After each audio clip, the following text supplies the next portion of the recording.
அழகா முருகா ஆறுமுகனே குமரா குகனே சரவணனே கந்தா கடம்பா கதிர்வேலா கார்த்திகேயா சிவபாலா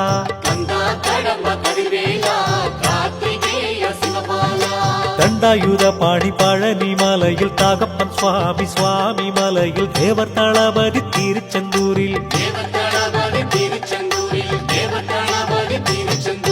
தெய்வானையுடன் பரங்குன்றில் கோபம் தணிந்து திருத்தணியில் வள்ளி தெய்வானை சமேதரர் வாழ்வது பழமுதிர் சோலையில்